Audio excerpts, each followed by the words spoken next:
Bien. Alors, on parle de la source de la finance climat. Alors, c'est vrai, moi, la première fois, lorsque j'ai vu cette architecture, je l'ai zappé pas mal de fois. Ça remonte à très longtemps. C'est après que, lorsque j'ai commencé à travailler avec ces institutions, que j'ai compris un petit peu la portée de cette architecture. Alors, c'est simple. Alors, ici, il y a ce qu'on appelle les pays contributeurs. Les pays contributeurs, c'est l'Australie. Je veux que vous compreniez ça parce qu'il vous donne un panorama global de toute la finance climat. Alors, il est constitué par quoi? Ici, j'ai les pays contributeurs. L'Australie, le Canada, l'Union européenne, la France, l'Allemagne, le Japon, la Norvège, tout ce qui concerne la Russie et les États-Unis sont les pays contributeurs actuellement. Et l'ensemble de ces pays contributeurs, il intervient à travers ce qu'on appelle des institutions bilatérales. Les pays contributeurs, il intervient à travers des institutions bilatérales. Je vous donne un exemple. Par exemple, la France, il intervient à travers l'AFD. Il y a d'autres, mais je vous donne un exemple, l'Agence française de développement. Les États-Unis, elles travaillent avec d'autres organismes, mais ce qu'on a ici au Maroc, ce qu'on appelle l'UCID, donc que tout le monde le connaît. L'Allemagne, par exemple, intervient à travers pas mal d'intervenants, mais ce qu'on connaît, le plus connu, le GICS. Voilà, donc il intervient à travers le GICS dans le cadre de la coopération bilatérale. Le Japon, ce qui est connu ici au Maroc, la JICA, Japanese International Cooperation Agency, donc il intervient ici. Donc tout ça, les pays contributeurs interviennent dans le cadre de la finance climat à travers des institutions bilatérales. Et voilà la panoplie de l'ensemble des organismes qui interviennent dans le cadre de la coopération bilatérale. Là, j'ai ce qu'on appelle la coopération multilatérale. Au niveau de la coopération multilatérale, vous avez deux cadres. D'accord? Vous avez deux cadres. Vous avez le cadre, ce qu'on appelle les mécanismes financiers de la Convention cadre des Nations Unies. D'accord? On trouve ici GCF, Green Climate Finance, Smith, le fonds vert, voilà, fonds Amazon, le fonds de l'environnement mondial, tout ça, il intervient dans le cadre des mécanismes financiers de la Convention cadre des Nations Unies. Là, je suis dans la coopération multilatérale transnationale. Et il y a ce qu'on appelle les mécanismes hors la Convention cadre des Nations Unies. Donc tout ça, tous ces fonds. Donc vous vous rappelez qu'est-ce que je dis? Il y a la multitude d'acteurs. Donc rien que ce schéma, il trace réellement qu'il y a énormément d'acteurs, énormément d'intermédiaires, et pour toute personne qui veut se spécialiser dans l'économie, dans la finance climatique, il est très important de connaître l'architecture et aussi aller en détail pour chaque acteur et pour chaque intervenant, notamment en termes de fonds. Alors ici, le fonds le plus important, c'est FTP, le fonds des énergies propres, technologies propres. Ça, c'est le plus important, fonds qui existe au niveau, des mécanismes financiers multilatéraux hors la Convention cadre des Nations Unies. Et puis ici, il y a ce qu'on appelle les pays bénéficiaires. Donc ici, les pays contributeurs, les intermédiaires qui peuvent être soit dans le cadre de la coopération bilatérale, soit dans le cadre de la Convention multilatérale, on trouve la Convention cadre et aussi hors Convention cadre. Et ici, les pays bénéficiaires qui bénéficient de ces investissements à travers ce qu'on appelle des organismes d'exécution nationaux. Pour le plan vert, pour le fonds vert, on les appelle les AND. On va le voir par la suite. Donc, pour l'ensemble, il y a ce qu'on appelle des agences ou des points, le point focal d'intervention à l'échelle des pays bénéficiaires. Donc, voilà l'organisme. Donc, voilà l'architecture de la finance climat. Donc là, on voit ici qu'on voit clairement énormément d'acteurs, énormément d'intermédiaires, plusieurs fonds, d'accord, plusieurs conventions multilatérales, ce qui rend un petit peu la chose un peu difficile parce qu'il y a plusieurs canaux de compréhension de la finance climat. C'est ça qui rend un petit peu la chose un peu délicate, c'est qu'il y a plusieurs canaux et pour chaque canal, il y a des spécificités très, très importantes. Donc voilà l'architecture. Alors on va aller en détail, comme ça vous permettra un petit peu de toucher de plus près cette finance climat. Donc à retenir, pays contributeur, il agit dans le cadre de la coopération bilatérale à travers des organismes qui appartiennent à chaque pays, soit dans le cadre de la Convention de la coopération multilatérale, qui s'inscrit soit dans le cadre des mécanismes financiers de la Convention cadre des Nations Unies, soit en dehors de la Convention cadre des Nations Unies. Et les pays bénéficiaires, ils bénéficient des sources de financement à travers des organismes d'exécution nationaux. C'est ce qu'il faut retenir en termes de financement, je dirais, de cascade de sources de financement. Maintenant, on va voir, je dirais, le premier, le mécanisme financier de la Convention cadre des Nations Unies. Alors, pourquoi je l'ai pris? Parce que c'est le cadre le plus structuré, si je l'appelle, entre guillemets, le plus structuré. C'est le cadre où il y a une grande adhésion de l'ensemble des pays.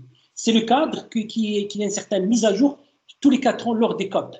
Donc, réellement, c'est le cadre où il y a énormément, je dirais, de travaux des groupes des experts sur l'évaluation du climat. Donc, c'est le cadre où il regroupe le fonds vert qui constitue le fonds le plus important en matière de financement climatique à hauteur de 10 milliards de dollars. Vous voyez? Donc, c'est un fonds qui a 10 milliards de dollars. Donc, pratiquement PNB national. Donc, voyez un petit peu plus, 10 fois la PNB nationale. Donc, voyez un petit peu l'importance du mécanisme. C'est pourquoi j'ai fait un zoom sur le mécanisme financier de la Convention cadre des Nations Unies. Alors, la Convention cadre stipule que les pays développés sont appelés à fournir une assistance financière aux pays en développement pour leur permettre de réduire leurs émissions. Donc, une assistance financière. À travers quoi? À travers des mécanismes financiers. Donc, pour faciliter la mise en œuvre de cette composante, la Convention a établi, donc il a instauré un mécanisme financier pour fournir les fonds des pays parties en développement. C'est-à-dire, il a mis en place des critères. Et c'est très important de connaître les critères, parce que les critères, au moins, qui régissent, je dirais, la confiance, je dirais, de la finance climat entre l'émetteur et le récepteur. Les accords de la Convention cadre des Nations Unies énoncent que le financement doit être mobilisé par les pays développés, fourni aux pays en développement partis en tenant compte des besoins urgents et immédiats de ceux qui sont particulièrement vulnérables aux effets négatifs du changement climatique. Là, c'est pour prioriser, d'accord? C'est aller vers les gérés qui sont particulièrement vulnérables. Donc, c'est question critères de priorisation, de mobilisation de fonds, équilibré en termes de répartition entre l'adaptation et l'atténuation, d'accord? Donc, ça, c'est très important parce que c'est les activités d'atténuation qui ont un caractère plus ou moins commercial. Par contre, l'adaptation, c'est une adaptation, il peut être du commercial, mais ce n'est pas évident. Donc, c'est pourquoi il a instauré qu'il y aura un équilibre entre la répartition des financements entre l'adaptation et l'atténuation, engagé dans un cadre d'une mise en œuvre transparente, accrue, nouveau, additionnel, prévisible et adéquat. Donc, c'est un ensemble, je dirais, de jargon, d'éléments qui sont utilisés dans la finance climat dans le cadre de la Convention cadre des Nations Unies. Maintenant, voilà l'historique. L'historique, vous voyez, donc c'est assez récent, c'est 1994, donc pratiquement une trentaine d'années. Donc c'est l'entrée en vigueur de la Convention. Le mécanisme financier de la Convention était confié à Global Environment Facility, GEF, c'est elle qui a été.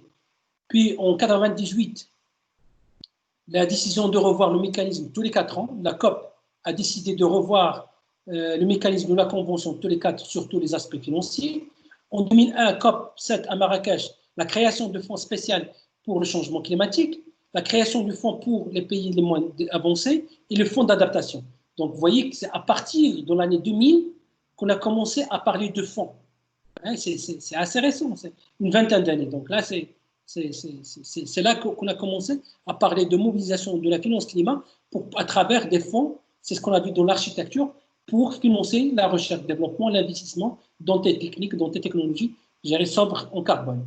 En 2010, à Cancun, création du comité permanent des finances pour aider les COP, la COP a assuré les fonctions en matière, je dirais, de mécanismes financiers. En 2011, désignation du Fonds vert pour le climat en tant qu'entité opérationnelle de la Convention. Donc, vous voyez, sachant que le Fonds vert, même s'il était créé en 2010, mais la désignation en 2011, il est devenu opérationnel qu'en 2014. Les premiers tirages de dettes et d'instruments financiers du Fonds vert, il a commencé à partir de 2014. Donc pratiquement 5 ans à 6 ans.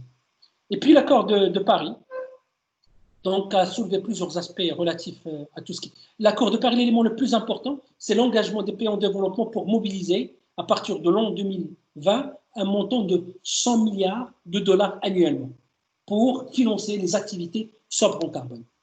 Donc, l'élément. Donc, voilà l'historique.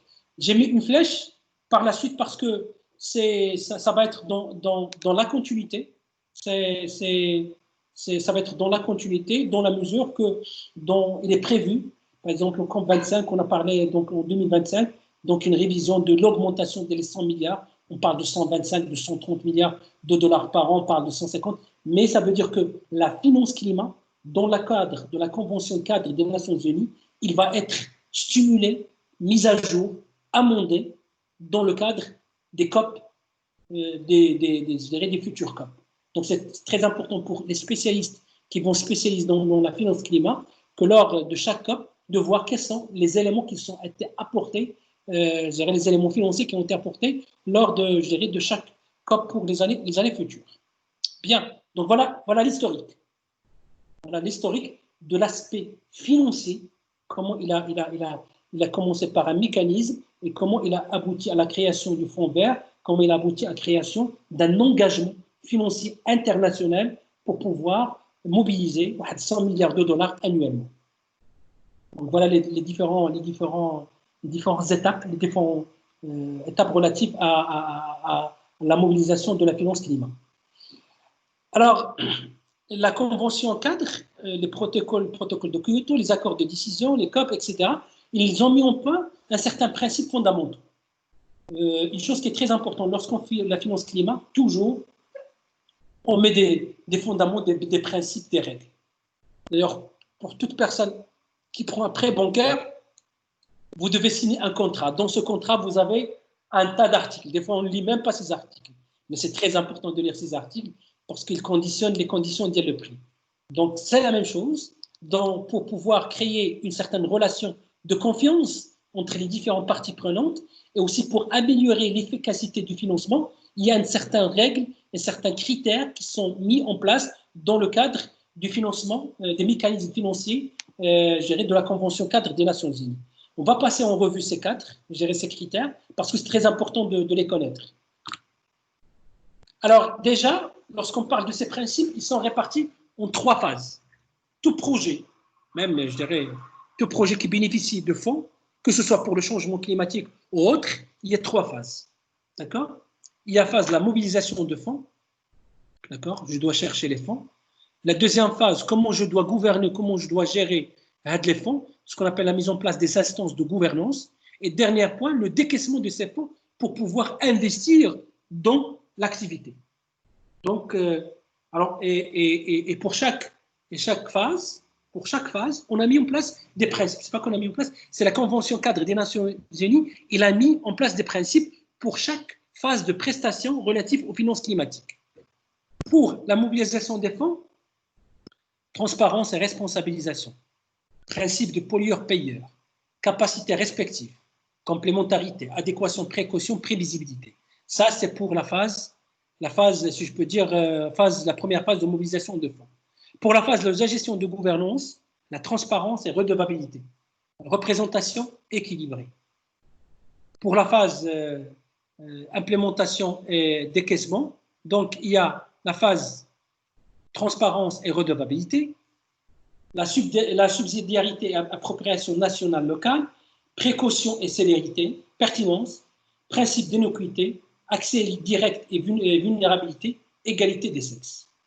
Donc c'est très important de connaître l'ensemble de ces principes parce que pour chaque principe, il y a des critères. Donc ça, c'est les principes. On a pratiquement 15 principes qui régissent les mécanismes financiers pour les 3 phases de mobilisation de financement climatique. Mais pour chaque phase, pour chaque critère, pour chaque principe, il y a des critères qu'on va voir par la suite. Alors, une chose à retenir dans votre tête, c'est que vous voyez ici transparence, transparence, transparence. Lorsqu'on dit transparence, c'est transparence dans tout ce qui est information. D'ailleurs, les financiers, ils sont obligés de publier les états de synthèse. ils sont obligés de publier leur bilan. Pourquoi? Ça entre dans la communication, ça donne dans l'information au public. Et ça, tout ça s'inscrit dans la transparence.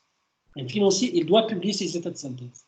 Il doit publier donc la transparence, par exemple, pour être je dirais, par exemple, pour le cas des marchés publics, un aspect qui est très important, c'est la publication des marchés publics. Donc, ça veut dire donner l'information. Qui dit donner l'information à autrui, c'est-à-dire mettre à égalité toutes les parties prenantes, ça s'inscrit dans la transparence. Et la finance climat, il essaie de mettre en place les bonnes bases pour mobiliser les fonds, mais surtout de créer une synergie et créer une relation de confiance entre les différentes parties prenantes. C'est pourquoi le mot transparence, il est dénominateur commun comme principe au niveau de 3 phases de prestations relatives au financement climatique. Maintenant, on va passer en revue critère par critère, d'accord? Critère par critère au niveau de chaque principe. D'accord. Bien. Alors, la transparence, voilà, donc là, je suis dans la phase de mobilisation de fonds. La phase de mobilisation des fonds, j'ai les principes et on essaie d'expliquer les critères relatifs à chaque principe.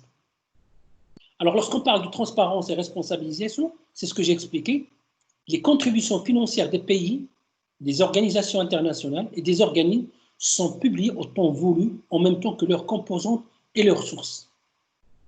Donc là, étant donné qu'il y a la multitude des intervenants, on force les intervenants dans le cadre de la Convention cadre des Nations Unies de faire une publication. Je dirais de publier au temps voulu, c'est-à-dire au temps opportun, l'ensemble de l'information, ce qui permet à tous les pays, à tous les intervenants d'être sur le même pied d'égalité en matière d'information. Principe du pollueur-payeur, c'est que les contributions financières varient selon le volume des émissions cumulées et actuelles produites. C'est-à-dire, étant donné qu'il y a des contributions de pays, chaque pays, il est surtout les pays, ce qu'on a vu dans la période industrielle, donc il y avait énormément de pollution, donc plus ou moins il y a cette responsabilité historique relative à ces émissions et je dirais, le principe pollueur-payeur, c'est d'avoir une certaine adéquation, combien il pollue à l'échelle internationale, pour mesurer combien le montant il doit payer. C'est pourquoi il y a cette adéquation entre le montant à payer par rapport au degré de pollution. La capacité respective. Les contributions financières sont corrélées à la richesse nationale actuelle et aux droits de matière de développement durable futur et des standards de vie universels pour les citoyens. C'est-à-dire le montant à mobiliser dans le cadre de la finance internationale dépend, je dirais, de la richesse de la nation. De la richesse, je dirais, de personnes qui vont mobiliser de l'argent dans le cadre de la finance climatique. Troisième point, quatrième critère, c'est tout ce qui concerne la complémentarité. Le financement climat versé sont additionnels aux engagements nationaux en matière d'aide publique au développement. Ne sont pas comptabilisés en tête des engagements existants en matière d'APD. C'est ce qu'on a vu, la notion d'additionnalité au niveau de la Convention cadre, et on l'appelle en termes de complémentarité. Donc voilà, donc là, on a vu les autres écoles, lorsqu'on avait la définition, il y a cette ségrégation, c'est additionnel, ça reste additionnel. Là, c'est bien de l'identifier en tant qu'additionnel, mais il devait être complémentaire. Donc là, il y a cette notion de complémentarité au lieu d'additionnalité. Adéquation et précaution. Le montant des fonds suffit à financer l'action menée pour maîtriser le réchauffement mondial suffisant pour poursuivre les efforts pour l'augmentation de la température de 1,5 degré. Là, c'est de définir l'objectif pour déterminer quels sont le montant de fonds qui doit être mobilisé à l'échelle nationale, coopération bilatérale de chaque pays pour pouvoir atteindre l'objectif, parce que c'est un objectif universel. Prévisibilité, c'est le montant des fonds est connu et sécurisé selon un cycle de financement pluriel à moyen terme. C'est-à-dire, si un fonds s'engage dans le cadre du financement climatique, il doit définir un échéancier, court, moyen, long terme. Surtout, comme j'ai dit, que les dettes du financement gérées en matière de changement climatique, c'est des montants sur 20 ans, 30 ans, 40 ans, 50 ans. C'est pratiquement un demi-siècle.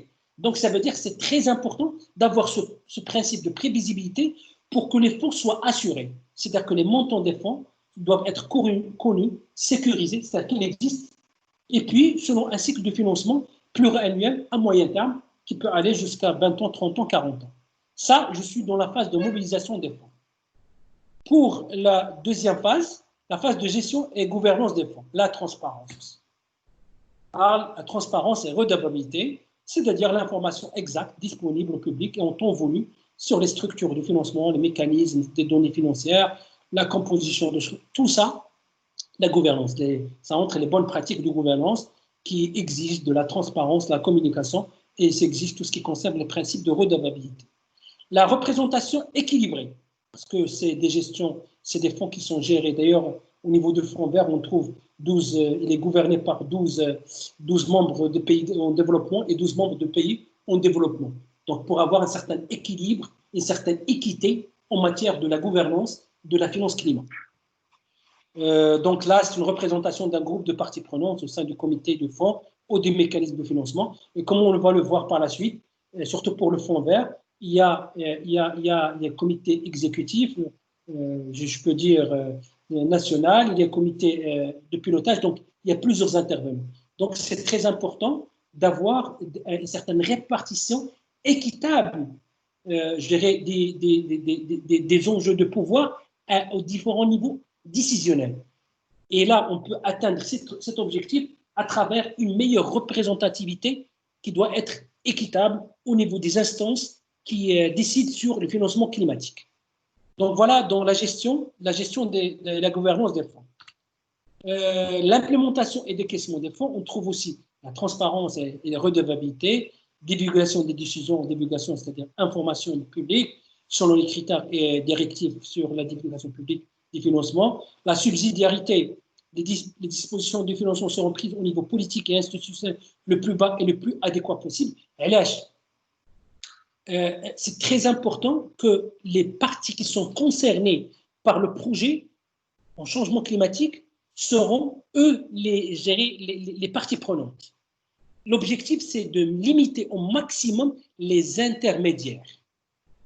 Limiter les intermédiaires pour que les fonds passent directement vers les concernés. C'est pourquoi une appropriation de la subsidiarité. D'ailleurs, le fonds vert, il a trois, comme j'ai dit, il a trois organismes accrédités, l'ADA, Tijari et Tijari Wafa Bank et tout ce qui concerne la CDG Capital. Et d'après les discussions qu'on a eues jusqu'à maintenant, c'est qu'il y a 10 organismes qui sont prêts pour demander l'accréditation auprès du fonds vert. J'ai vu des lectures dans ce sens, c'est que, étant donné que le marché marocain, c'est un marché qui est limité, c'est un petit marché, donc du coup, ils vont réaliser au sujet, donc probablement on va rester les trois entités, éventuellement rajouter 1 à 2, étant donné qu'on a un petit marché, pas un grand marché, sachant que le fonds vert, il peut financer un projet jusqu'à 250 millions de dollars. Donc, vous voyez, et la contribution de le fonds vert, c'est 100 millions de dollars sur 250 millions de dollars. Et c'est des montants de projets qui ne courent pas les rues. Donc, c'est des projets qui sont très sélectifs. Donc, c'est pourquoi donc, le principe de subsidiarité, c'est d'agir, c'est d'éliminer le maximum d'intermédiaires et faire bénéficier les fonds de finances climatiques vers les concernés. Précaution et célérité, l'absence de certification typique ne doit pas retarder le versement rapide de fonds en temps voulu, c'est-à-dire limiter les contraintes administratives, pertinence, principe d'inéquité, accès direct et vulnérabilité, égalité des sexes. À l'égalité du sexe, vous allez trouver dans tous les travaux des instances internationales, parce que donc on essaie de donner, d'ailleurs pour le finance climatique, c'est que les décisions de financement et les versements de fonds tiennent compte des capacités des différents acteurs pour avoir un équilibre entre tout ce qui concerne les hommes et les femmes par l'intégration sur l'égalité et l'autonomisation et l'émancipation des femmes. Donc, tout projet, et ça c'est un aspect qui est très important aussi à intégrer, les financements à l'international nécessitent d'intégrer la dimension, l'égalité des sexes, l'approche genre dans votre étude. Donc, c'est très important d'intégrer cette dimension. Bien. Alors, au départ, on a vu la Convention cadre des Nations Unies, donc on a fait le point sur gérer. Maintenant, on va voir sur les différents fonds. Par importance, les plus importants fonds, par importance, le fonds vert, suivi par le fonds des énergies propres, suivi par le fonds mondial, de l'environnement, suivi par fonds Amazon. Les principaux fonds qui existent à l'échelle internationale en termes de montant, sachant que 3 interviennent dans le cadre des mécanismes de financement de la Convention cadre des Nations Unies et un seul intervient dans le cadre de mécanismes hors Convention cadre des Nations Unies. Alors ici, c'est une liste non exhaustive des fonds, de l'ensemble des fonds qui existent ici. Donc là, on essaie un petit peu de les citer. Fonds pour l'investissement, programme de renforcement des capacités pour réduire les émissions de gaz à effet de serre, fonds d'investissement climatique, fonds pour les technologies propres, qui est très important, programme de mise à l'échelle des énergies renouvelables, Alliance mondiale contre le changement climatique, l'Union européenne Africaine Fracture Third Finance, Neighboring Investment Facility, Initiative internationale pour le climat, NAMA Facilities, partenariat pour les... Donc tout ça, vous voyez la multitude des intervenants en la matière. En termes d'importance, on voit ici que le Green Fund Client, c'est le fonds le plus important. Donc, il a 10 milliards de dollars. Le fonds, et c'est des montants que je sais de jour en jour, donc ça augmente peut-être ici, à cet instant, il est arrivé à 11 milliards de dollars. C'est des montants qui augmentent. Il est suivi par, et ça entre dans la Convention cadre des Nations Unies. Ça, c'est hors cadre de Convention cadre des Nations Unies. C'est Clean Technology Fund, c'est le fonds des technologies vertes, c'est de 5 milliards. Là, c'est suivi par le 5 et le 6, le 4 et le 5 et le 6, à peu près 3,5 milliards de dollars. C'est le fonds mondial de l'environnement, suivi par Amazon Fund pour 1,7 milliard de dollars. Donc, aussi ce qu'il faut retenir au niveau de ces fonds, c'est que les dotations financières varient d'un pays à un autre, c'est ce qui répercute sur la taille des fonds. Les fonds verts climat, il agit à travers le fonds vert climat et le fonds pour les technologies propres restent les plus dominants en termes de volume. C'est-à-dire, si nous voulons se positionner, le Maroc, s'il veut se positionner en termes pouvoir public ou pouvoir privé dans des financements climatiques, c'est très important de s'associer vers les grands fonds parce qu'ils ont cette capacité de financement qui est très, très importante. Donc voilà une cartographie de l'importance de fonds qui sont mobilisés par les principaux fonds. 3 sont dans le cadre de la Convention cadre des Nations Unies. L'autre, c'est hors cadre. Ça sont même les autres fonds et les autres initiatives. Ils constituent des opportunités dont nous devrons, essayer de mobiliser à l'échelle nationale. Ici, ce qu'on appelle les instruments par fonds. Là, c'est une cartographie. Donc, vous avez tous les fonds, le fonds de l'environnement mondial, le fonds pour les PMA, le fonds pour l'adaptation. Donc, ici, vous avez les 4 types d'instruments, soit des dons, soit des prêts, soit des instruments d'atténuation de risque. Donc, la dimension risque, il est très importante. C'est pourquoi je vous invite à développer l'approche risque. L'approche risque au niveau du changement climatique dans la partie financière. Plus ou moins, il y a une certaine maîtrise sur la partie, je peux dire technique, mais dans la partie financière, parce que un financier, le premier élément qu'il doit raisonner, un de 2 éléments, un financier doit raisonner selon 2 dimensions. Le retour sur investissement et le risque encouru. 2 aspects. Je veux investir, financier, 2 éléments. Quel est le retour sur investissement? Combien j'aurai de rentabilité? Et à quel échéancier? Et quel est mes risques? Est-ce que c'est un grand risque? Est-ce que c'est un risque moyen? Est-ce que c'est un risque très, très élevé? Donc, selon les dimensions. Donc, la même chose, ici, on essaie de voir quels sont les instruments financiers, le don, les prêts, les instruments d'atténuation des risques et les capitaux propres. On parle de capitaux propres, c'est-à-dire la participation dans le capital de la société qui va investir dans des technologies propres. Donc, voilà un panoplie des instruments relatifs pour chaque fonds. Alors, vous voyez ici le fonds vert, pratiquement, il utilise la plupart des fonds, il utilise tous les instruments financiers. Vous voyez, pratiquement, à part le fonds de l'APM, fonds de l'adaptation, qui n'utilise que des dons. Mais c'est très important de les connaître, relatif à ces... Alors, on va faire un focus. On a encore du temps si... Yak.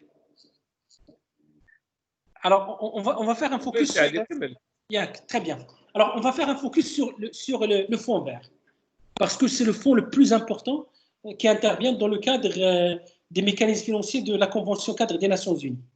Alors, une carte d'identité du fonds vert, c'est une entité opérationnelle du mécanisme financier de la Convention 4, créée en 2010 à Cancún au Mexique, établie en 2012 et devenue opérationnelle en 2014. Donc, le fonds vert a une durée de vie de 6 ans. Donc, ça veut dire que c'est assez récent. Et il a 6 ans, il a pu mobiliser 10 milliards de dollars. Donc, vous voyez, c'est très important. Ça veut dire que d'ici 6 ans, j'aurai facilement une vingtaine de milliards de dollars. Donc, c'est très important en termes de fonds. C'est pourquoi il faut développer, nous les Marocains, on doit développer une agressivité financière vis-à-vis de ces fonds pour pouvoir mobiliser des fonds, parce qu'ils financent l'adaptation, ils font l'atténuation. Donc, c'est très important. Et surtout, c'est des taux extraordinaires. C'est des taux, d'ailleurs, ils ne communiquent pas beaucoup sur les taux qui sont donnés à l'international, mais je sais pertinemment que c'est des taux qui sont très, très faibles par rapport aux taux qui sont financés par la Banque mondiale et par rapport à d'autres institutions, parce que l'objectif du fonds, ce n'est pas la rentabilité, mais c'est de promouvoir le financement climatique. C'est vrai, il a cette rentabilité, c'est 0,5-1%, mais le plus important, c'est de promouvoir l'investissement, la recherche, la technologie sobre en carbone. C'est un mécanisme qui devant faciliter le transfert financier entre pays développés et en développement pour les assister dans l'atténuation de l'adaptation, notamment les 100 milliards de dollars annuellement auxquels sont engagés les pays développés à l'horizon à partir de cette année, d'accord, avec une augmentation pour les 5 prochaines années. Dans une branche pour le secteur privé, ça c'est très important, parce que vous vous rappelez qu'on a dit que CDG Capital Tijari sont des entités, si je peux dire, privées. Ça veut dire qu'il intervient à travers les secteurs privés au Maroc. L'ADA, c'est un établissement de l'Agence de développement agricole, c'est un établissement public. Donc, vous voyez deux modèles. J'ai 3 entités qui sont accréditées au Maroc, du fonds vert. 2, c'est du privé. 1, c'est du public. Et vous voyez pourquoi le privé, il a pris c'est-à-dire qu'il a la volonté du fonds vert pour développer, pour promouvoir l'investissement privé. Et ça, c'est très important. Donc, l'équation, elle est simple. 2 agences, 2 organismes qui sont privés, même les autres agences sont privées. Donc, ils voulaient plus donner une impulsion très positive à l'intervention dans la finance climat des secteurs financiers marocains. Donc, j'essaie de faire une transposition, comme ça, vous faites un petit peu la relation, ce qui se passe sur le terrain. En centralisant les transferts, il doit simplifier l'accès à la finance climat et faciliter la traçabilité des investissements. Donc, on a constitué un méga fonds, d'accord, qui établit des critères. Le méga fonds qui va financer, les technologies à l'échelle internationale qui sont sobres en carbone. Ça, c'est très important à retenir aussi. Le fondement du fonds vert, une structure de gouvernance équilibrée, c'est ce que j'ai dit.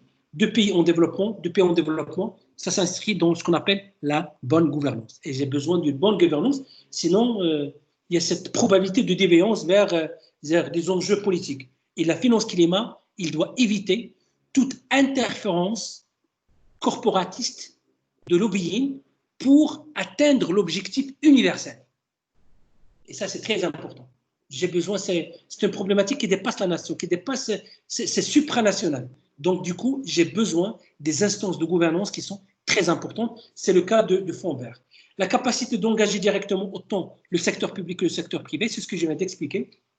C'est ce que j'ai dit au départ. Vous vous rappelez, j'ai dit, j'ai besoin, la finance climat, il a besoin d'une meilleure interconnectivité entre le financement public et les financements privés. C'est très important entre les deux. Parce que l'un stimule l'autre. Si je reste que du public, à un certain moment, les ressources ils vont s'essouffler.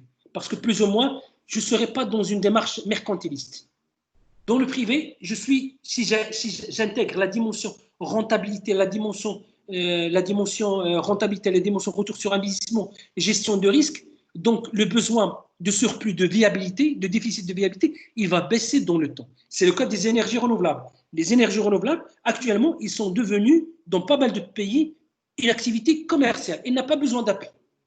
et il n'y a pas besoin d'instruments interventionnistes de l'État parce qu'il est devenu une activité rentable. Et c'est ce qu'on a besoin. On a besoin de faire émerger un financement adéquat pour faire émerger, pour une mise à niveau, gérer des industries sobres en carbone, et puis par la suite leur développement pour qu'ils puissent créateurs de richesse. Donc en dehors de répondre à la problématique climatique, c'est qu'ils sont rentables. Alors le jour où Mazen, par exemple, la société Mazen, on aura, je dirais, des choix technologiques adoptés, une certaine rentabilité, bah, au lieu que l'État lui donne des subventions, des contributions, c'est elle qui va contribuer aux finances de l'État. Et c'est ça ce qu'on a besoin, c'est ce mariage, cette symbiose entre l'intervention du secteur public et du secteur privé dans le financement climatique. Cible au moins 50% de ces financements d'adaptation, d'accord? J'ai besoin d'adaptation.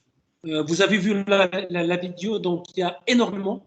Moi, je me rappelle par rapport, moi, les années 70, lorsqu'on parlait une année de pluviométrie, hein, vous savez, j'ai pratiquement un mois de pluviométrie. J'étais 400. Un mois d'hiver, un mois de décembre, de janvier, j'ai tout le mois. Ici, c'est plus le cas. Il y a une grande fréquence d'augmentation de la chasserie ici au Maroc. Dans mon temps, كدوز واحد 10 سنين 5 سنين 10 سنين 15 عام كيجي une sécheresse de 2 ans 3 ans. Là, la fréquence qu'on a actuellement, 2 ou 3 ans, qui dit qu'une année difficile. C'est le cas de cette année. Donc, la fréquence commence à augmenter. Donc, du coup, j'ai besoin d'investissement dans des process, dans des procédés, dans des techniques d'adaptation pour pouvoir gérer, s'acclimater convenablement aux effets néfastes du changement climatique. Capacité importante à supporter les risques liés aux investissements climatiques permet en effet de lever sans précédent sur le cofinancement additionnel. Alors ça, c'est la stratégie du fonds vert. Alors, la stratégie du fonds vert, tous les financements, ils demandent un cofinancement. Le cas, si vous allez aller vers l'ADA, l'Agence de développement agricole, ou vers CDG Capital, ou TGA, vous avez un grand projet d'énergie propre qui vous dit, tiens, nous avons 250 millions de dollars en tant que montant, je dirais, du financement du plan. C'est le plafond. Le fonds vert, il peut vous donner 100 millions de dollars. Donc, il reste 150 millions de dollars.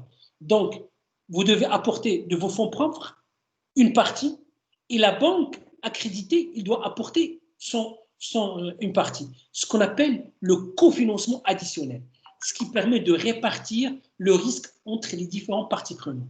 Ce n'est pas que le fonds vert qui va supporter tout le risque, mais toutes les parties prenantes seront impliquées dans la réussite du projet. C'est pourquoi on parle de cofinancement. Le cofinancement en changement climatique, il y a d'autres activités où on demande le cofinancement, c'est pour pouvoir, je dirais, impliquer les parties prenantes à être, gérer cette volonté de réussir le projet. Je vous donne un exemple. Vous allez acheter un fonds de commerce qui dit que le banquier, il a 1 million de dirhams, qui dit que le financier, vous devez apporter votre contribution, 30 à 40%, et je vous donne la différence. Donc là, vous êtes dans le cofinancement. Donc, une fois que vous êtes engagé, le cofinancement permet d'agir positivement sur les autres parties prenantes pour être engagé dans la réussite du projet. Large gamme des instruments financiers possibles, c'est ce qu'on a vu, les différents, les dons, les prêts, etc. Et lorsqu'on a vu les prêts, on a vu les différents balance sheets agir sur les dettes concessionnelles, donc vous avez énormément de d'instruments. Là, c'est l'architecture du fonds vert.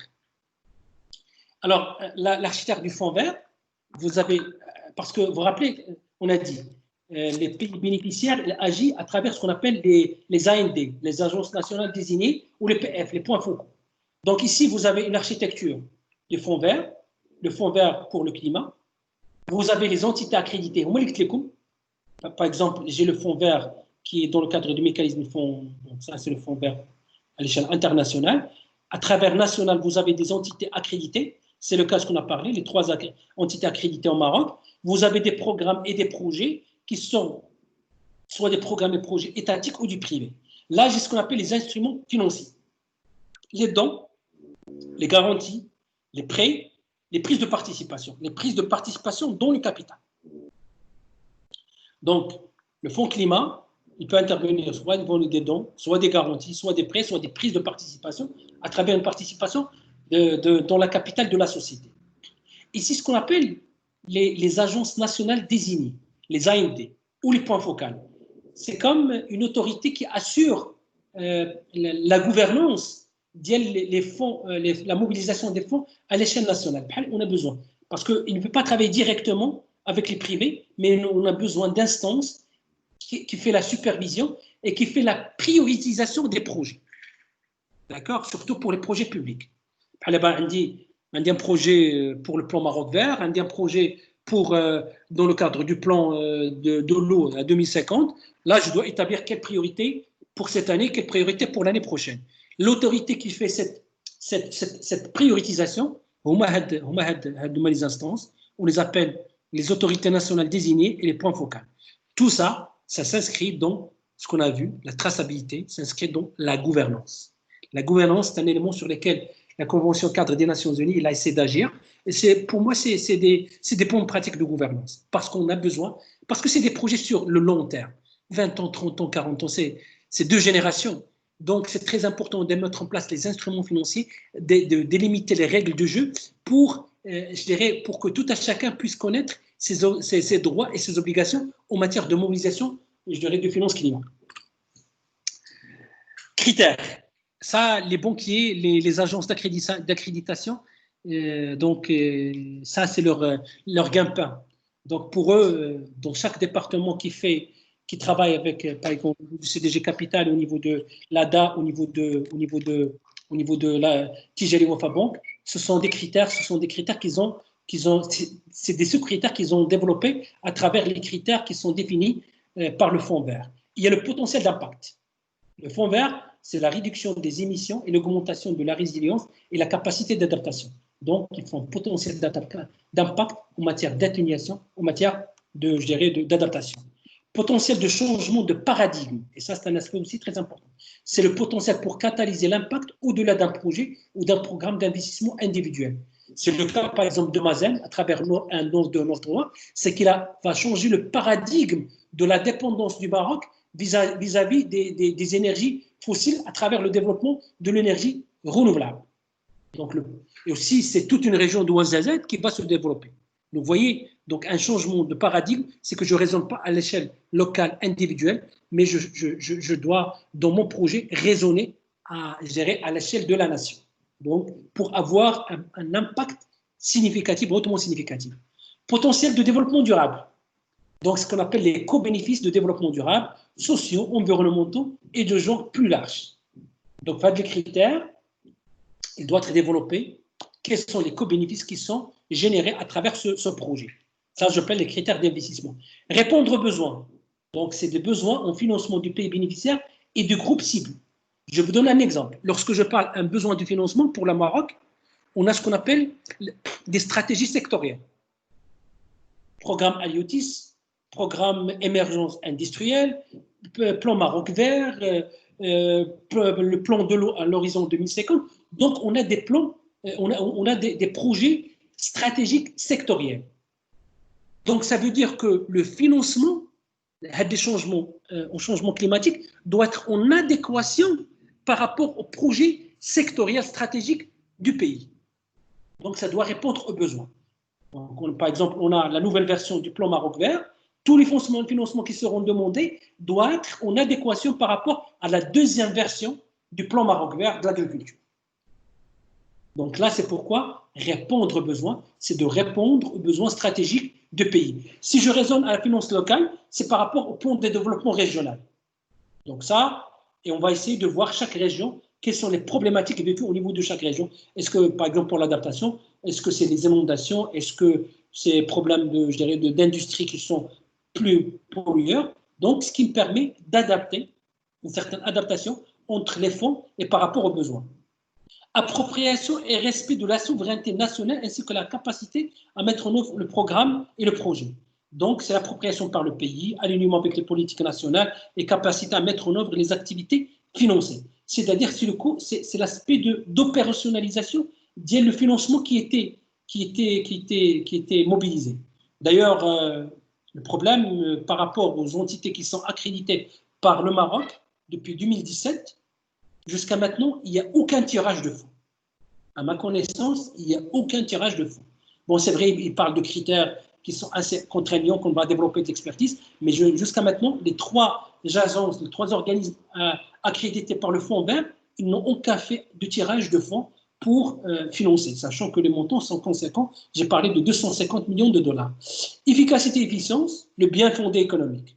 Je ne fais pas du mécénat. Le Fonds vert, le Fonds vert doit financer le déficit de viabilité, mais sachant que je dois avoir une approche économique efficiente pour pouvoir donner une certaine viabilité au projet. Donc, je dois s'inscrire dans une démarche économiquement rentable.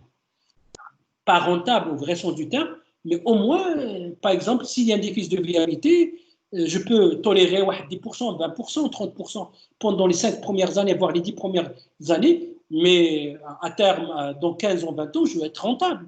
Je ne peux pas tout le temps faire interpréter au projet, donc il faut que le projet puisse être autonome en termes d'efficacité, en termes d'efficience. Maintenant, le domaine d'intervention du Fonds vert. On a dit l'atténuation, on a dit l'adaptation. Pour l'atténuation, c'est la réduction des émissions à travers les secteurs de transport, la production et l'accès à de l'énergie propre, les forêts et affectation des terres, bâtiments, villes, industries et équipements. Ça entrait dans la réduction des émissions. Pour l'accroissement de la résilience, donc j'ai tout ce qui concerne la santé, la sécurité, l'alimentaire. L'alimentaire, c'est l'agriculture. L'agriculture, c'est développer des cultures résistantes.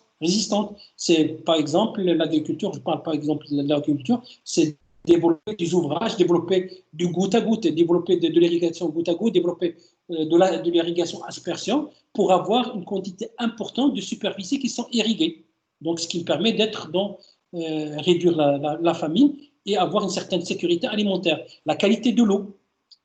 Accroître la résilience à travers les moyens de subsistance des communautés, accroître la résistance à travers le développement des écosystèmes et services écosystémiques.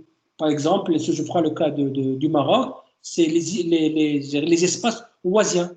Il y a l'agence qui développe les espaces oisiens, il a bénéficié dedans du Fonds vert, je crois dans d'autres fonds, pour faire la promotion gérer des zones oisiennes. Là, je suis dans la protection des écosystèmes pour avoir une certaine biodiversité. Vous voyez un petit peu le lien. Donc, la biodiversité, c'est un élément l'atterrissage se fait à travers le développement des écosystèmes. Et tout ça se fait à travers le développement, le financement dans ce sens. Le dernier point, les infrastructures et constructions, par exemple des constructions qui présentent une certaine capacité de retenir la chaleur ou là moins de froid, donc ce qui me permet d'utiliser moins ce qu'on appelle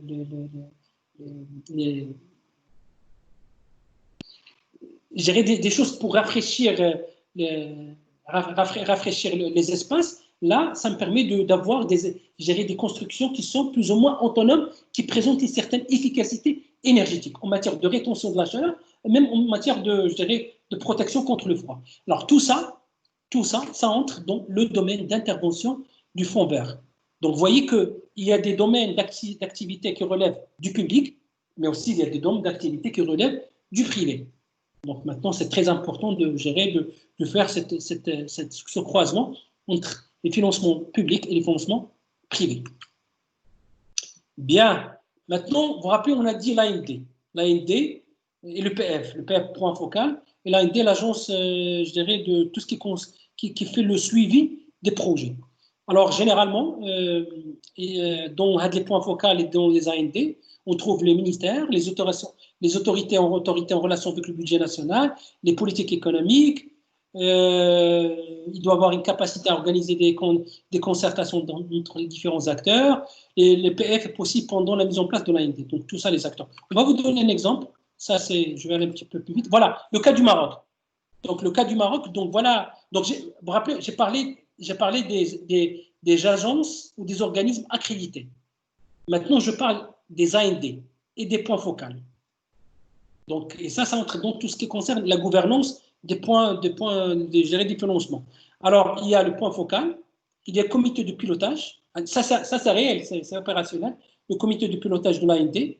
Le chef de file, c'est le département de l'environnement, avec une présence des membres ministère des Affaires étrangères et de la coopération, ministère de l'Intérieur, ministère de l'économie et des finances, le ministère des Affaires générales et de la gouvernance, le comité consultatif, tous les départements ministériels qui sont concernés, les agences et instances publiques, avec les agences et l'Agence marocaine de l'efficacité énergétique, la Direction nationale de la météorologie, l'ONE, l'Institut national de recherche agronomique, l'INRH, l'OCP, le FEC. J'ai des instances financières et secteur privé, représentées par le GPBN, le groupement professionnel des banques au Maroc, ou la CGM, c'est la Confédération générale des entreprises au Maroc. La société civile, alors dans la société civile, on trouve la Fondation marocaine de la protection de l'environnement, l'Alliance marocaine pour le climat et le développement, l'association, donc il y a la société civile. D'ailleurs, chaque fois, on essaie de faire intervenir des parties de la société civile pour donner une impulsion au comité consultatif en matière des bonnes pratiques de gouvernance. Donc voilà le schéma de la gouvernance de l'AND au Maroc. Là, je vais vous donner quelques projets qui sont financés par le Fonds vert. Là, c'est le tirage des montants. Lorsque vous voyez des 18,9 milliards, c'est des projets à long terme. D'accord? Cette année, je vais, en tout cas sur 20 ans, sur 50 ans, cette année, je vais financer 20 millions de dollars, l'année prochaine 30, etc. Alors, les principaux projets qui sont financés au Maroc par le Fonds vert, il y a le Programme national de développement d'énergie renouvelable. C'est un projet ambitieux et polyvalent, conçu pour développer diverses sources d'énergie propre dont tout le pays a aidé à atténuer l'émission de gaz à effet de serre et les dépendances à l'égard des combustibles fossiles visant à atteindre la capacité de 6 gigawatts d'ici 2025 dans la production d'énergie solaire, éolienne, hydraulique. Donc, vous voyez, ça, c'est le projet le plus important. Donc là, le montant du coup, c'est 18,9 milliards de dollars. Donc, vous voyez un petit peu comment les montants nous sommes sur une belle dynamique publique. Nous voulons aussi avoir une belle dynamique privée pour avoir cette interconnexion entre les deux. Programme de développement de la biomasse, ce que je vous ai dit. Alors, l'objectif du projet est de mieux comprendre le secteur marocain, de comprendre de la biomasse et de définir le circuit de récupération afin que les opérateurs puissent promouvoir la chaudière biomasse. Idéalement, le Maroc aura 2000 chaudières à biomasse avec 5 tonnes heure de vapeur installées dans les entreprises d'ici 2030. Donc, vous voyez cette capacité de... Donc, le coût du projet, c'est de 564 millions de dollars. Un autre projet, les déchets ménagers. C'est la population destinée pour la population urbaine du Maroc. Étant donné que cette population a augmenté, donc on parle de 36 millions de personnes actuellement, et avec les changements démographiques, les déchets ménagers ont augmenté aussi. Donc ce projet vise à collecter, recycler, réutiliser ces déchets ménagers et à améliorer l'infrastructure des sites d'enfouissement. Le coût de projet, c'est 240 millions de dollars. Programme donc on parle de programme, c'est que ce programme, il est composé de plusieurs projets. Donc là, pour faire la distinction. Pour les toits solaires photovoltaïques à grande échelle résidentielle, c'est-à-dire c'est de promouvoir l'utilisation des toits solaires sur toutes les échelles résidentielles à l'échelle nationale. Ce projet vise à amener les toits solaires et les financements requis au secteur résidentiel, ainsi qu'à créer des emplois verts dans les villes, à réduire les subventions gouvernementales en matière d'énergie au fil du temps, à réduire les émissions de gaz à effet de serre et à réduire les factures d'énergie pour les classes inférieures et moyennes. Donc le montant, c'est 2,6 milliards de dollars. Pour Argan, ça entre dans ce que je viens de dire, c'est la protection de la biodiversité et des moyens de vie, des populations qui vivent dans les oasis. Donc, description, ce projet combiné adaptation-atténuation. Évidemment, donc, il a les deux aspects, l'atténuation, mesure d'adaptation, mesure d'atténuation, vise à protéger les biosphères indigènes arganistes du Maroc. Nous sommes le seul pays qui a géré l'arbre de l'arganier, à réduire les émissions de gaz à effet de serre, et aussi une source de revenus et des moyens de subsistance aux femmes marocaines. Donc, même on a intégré la dimension genre de ce projet, donc le montant, c'est 1,3 milliard de dollars. Les entités accréditées, c'est ce que je vous ai dit, en plus de l'ADA, CDG Capital, Tijari Wafa Bank, qui ont été déjà accréditées comme entité de mise en œuvre auprès du Fonds vert du climat, Fonds vert climat. Le point focal du FSC du Royaume a octroyé les lettres de non-objection pour l'accréditation des entités suivantes ayant manifesté leur intérêt. donc la CE, Société d'Investissement Énergétique, Mazen, l'AME, l'ex-Adrer, le Crédit Agricole, le FEC, les ABS Sousmassa, ABS 6 Réveris et Bense Bank. Maintenant, comme je vous ai dit au départ, c'est que le fonds vert, il essaie d'avoir moins d'intérêt. C'est-à-dire, étant donné que le marché marocain, c'est assez réduit, donc éventuellement, moi personnellement, je ne pense pas que l'ensemble qui ont demandé auront l'accréditation. Déjà, on a 3. Jusqu'à maintenant, il n'y a aucun tirage, mais pour le privé, donc maintenant, il faut agir sur ces instances pour développer de l'expertise, que ce soit vis-à-vis des agences qui ont l'accréditation, que des experts indépendants. On a besoin d'experts indépendants pour faire des études économiques, financières, qui soient le relais entre les agences accréditées et l'investisseur. Et surtout l'investisseur, il y a beaucoup d'investisseurs qui ne connaissent pas je dirais, toute la finance climat. C'est assez récent. Il y a de la méconnaissance. Donc, d'ailleurs, je remercie les équipes de Jamal Ikhwan Dil 4C. Donc, là, cet atelier, ça vous permet de démystifier la finance climat. C'est de la connaître de plus près. D'ailleurs, avec l'Ikhwan, dans le deuxième groupe, on va aller encore plus loin. Donc, lorsqu'on va parler de chaque instrument, lorsqu'on va parler de ces choses-là, on va aller plus en détail, on va expliquer plus pour avoir, je dirais, développer votre compétence en matière de la finance climat. Ça, c'est je dirais, aussi, c'est le fonds qui, je dirais, il a 3,5 milliards de dollars. D'ailleurs, le point focal, donc c'est le fonds de l'environnement mondial, la même chose. Donc, plusieurs fonds qui sont gérés par le Fonds de l'environnement mondial, Fonds spécial pour le changement climatique, c'est un spécial pour le changement climatique, Fonds pour les pays moins développés, EF6. Les pays qui sont éligibles, c'est les pays qui remplissent les conditions pour emprunter auprès de la Banque mondiale, au bénéfice éligible à l'assistance technique du PNUD. Et des mesures aussi qui sont soutenues et concernent des mesures d'atténuation et des mesures d'adaptation. Aussi, il y a des critères d'éligibilité, d'accord, conforme aux priorités et programmes nationaux et entérinés par le gouvernement. Ça veut dire qu'il doit être en adéquation par rapport à la stratégie nationale ou la stratégie sectorielle. Il traite un ou plusieurs domaines prioritaires du fonds, mais ça reste toujours du changement climatique, de l'environnement, conforme à la stratégie opérationnelle, parce qu'il a une stratégie, il a ce qu'on appelle des critères internes, donc ça doit être établi selon le projet financier doit répondre à des critères qui sont une stratégie opérationnelle de la FEM, notamment de se positionner au niveau des pays en voie de développement, qui présentent une certaine vulnérabilité très poussée. Financement des surcoûts convenus pour réaliser des activités bénéfiques pour l'environnement mondial. Là, je suis dans tout ce qu'on a discuté, le coût marginal, donc c'est le financement du surcoût, implique le public dans la conception et la mise en œuvre du projet, c'est-à-dire une bonne application des instances des pouvoirs publics.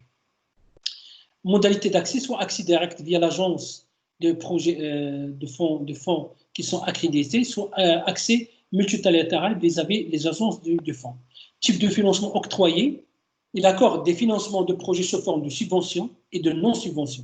Vous vous rappelez qu'est-ce qu'on a dit, la non-subvention, c'est que c'est des subventions, c'est-à-dire qui peut être, même les subventions qui peuvent être transformées par la suite en prêt. Donc, c'est des subventions, des non-subventions. Les projets financés par le FEM doivent être cofinancés par diverses parties prenantes. Donc, vous vous rappelez la notion de risque, pour que le risque soit partagé. Donc, tous les organismes, ils demandent un cofinancement. Donc, le cofinancement, c'est un principe très important en matière de mobilisation des financements au changement climatique. Là, j'ai fait un panorama de l'ensemble des financements qu'a eu le Maroc. Vous vous rappelez les 784 millions qu'on a discuté. Maintenant, on essaie un petit peu de voir quels sont les organismes de financement du Maroc, dans quel cadre, est-ce que c'est dans le financement bilatéral, multilatéral. C'est des exemples pour vous dire que le financement public, il est assez actif. Pourquoi on a eu le premier, le troisième, l'international? Comme vous allez le constater, il y a des projets qui sont structurants, qui sont déjà mis en place. Alors, Initiative International Climate d'Allemagne, il intervient à travers l'instrument financier des temps, le financement partiel total du projet, l'exemple de projet financier au Maroc, la création de 4C, donc à travers cette initiative, nouvelle centrale solaire thermique de Ouazzazate dans le cadre du plan solaire, programme for Energy PEB, promotion de l'énergie éolienne et d'autres énergies renouvelables.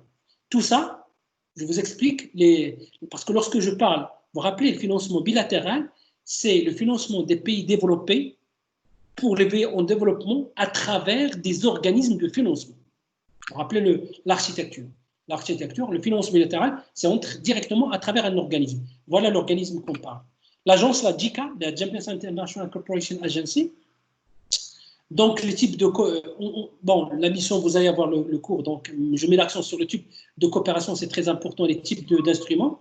La coopération technique, programme de co-création, de connaissances, coopération pour le financement et les investissements, les prêts, les dons, l'évaluation des opérations, recrutement et formation des ressources humaines. Tout ça, c'est un ensemble de types de coopération. C'est pour vous, pour qu'ils puissent, je dirais, pour avoir une certaine, élargir. Là, il parle de coopération, donc, plus de, je dirais, de coopération. Mais il appuie des exemples, il y a des projets qui sont financés, programme d'appui au plan Maroc Vert, soutien au développement de l'installation, approvisionnement en eau au milieu rural, projet d'approvisionnement en eau dans la région de Fès-Meknès. Un autre projet de l'UCID, c'est vrai que le gros projet, c'est Million Challenge, mais aussi il intervient au niveau de gérer dans d'autres projets à travers les instruments de financement, de subventions et accords de coopération. Les exemples de projets, amélioration de l'accès à l'eau potable et la résilience climatique du Maroc. Le cas, là, on va passer, oui, toujours la bilatérale, mais l'agence suédoise de développement de coopération internationale, il agit à travers des garanties, c'est direct avec le service de la coopération internationale de l'ambassade de Suisse. Le FEM, là, vous vous rappelez, on va entrer dans le financement multilatéral dans le cadre de la Convention cadre des Nations Unies.